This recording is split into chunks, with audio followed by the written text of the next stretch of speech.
The third angel's message has been going for a long time already. What about people who live and die in the third angel's message? The answer is right in the message itself.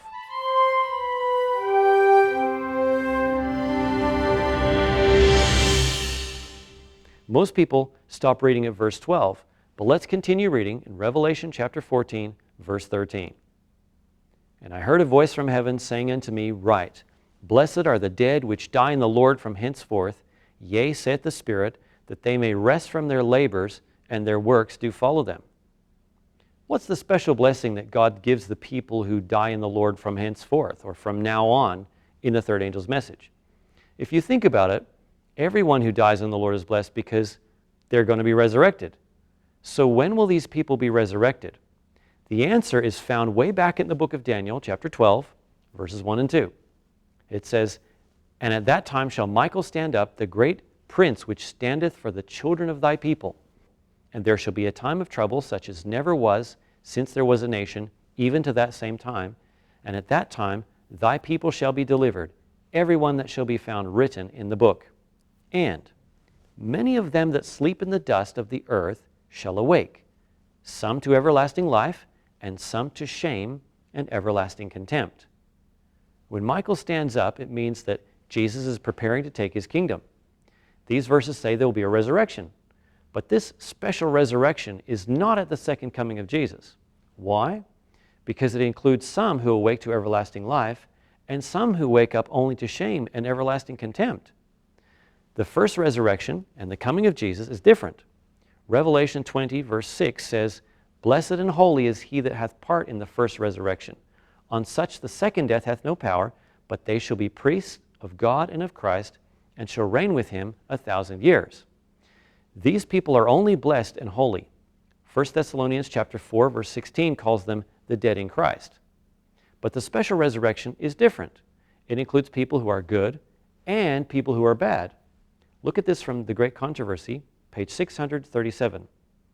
Graves are opened, and many of them that sleep in the dust of the earth awake, some to everlasting life, and some to shame and everlasting contempt. All who have died in the faith of the third angel's message come forth from the tomb glorified, to hear God's covenant of peace with those who have kept his law. They also, which pierced him, those that mocked and derided Christ's dying agonies, and the most violent opposers of his truth and his people, are raised to behold him in his glory and to see the honor placed upon the loyal and obedient. The people who died in the faith of the third angel's message will be resurrected at that time to hear God's covenant of peace. Let's keep reading in The Great Controversy, a few pages later on page 640. This is when God gives that covenant to his people. It says, The voice of God is heard from heaven, declaring the day and hour of Jesus' coming, and delivering the everlasting covenant to his people. Like peals of loudest thunder, his words roll through the earth. The Israel of God stand listening, with their eyes fixed upward. Their countenances are lighted up with his glory, and shine as did the face of Moses when he came down from Sinai. The wicked cannot look upon them. And when the blessing is pronounced on those who have honored God by keeping his Sabbath holy, there's a mighty shout of victory. I think that's wonderful. God will give a special blessing to the people who have stood up for the truth all the way through. And did you notice? When God gives the covenant, he also tells them something special. He tells them the day and the hour of Jesus' coming. This means Jesus hasn't come yet. The special resurrection and the announcement of the covenant and the time of Jesus' coming happens sometime before Jesus actually comes. Now this means that there are people alive on the earth since the third angel's message finished, and people who were faithful in that message but who died, who are now all back together, living on the earth and waiting for the second coming together. Since they're all third angel's message people, does it mean they're all part of the 144,000? Since the 144,000 are sealed by the third angel? Let's compare another statement from the book Early Writings, where it numbers the people who are together after the special resurrection to hear God speaking. Soon we heard the voice of God like many waters, which gave us the day and hour of Jesus' coming.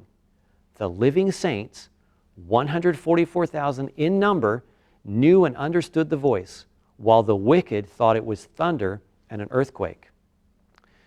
When God tells the secret about the day and hour when Jesus will come, the living saints will be the 144,000. The ones who lived and died in the third angel's message will have been resurrected, and together they will all wait for Jesus to come and redeem them from the earth. But wait, there's more questions, like this one. What makes the 144,000 so different to anybody else who's ever lived? To find out, join me in the next video on the 144,000.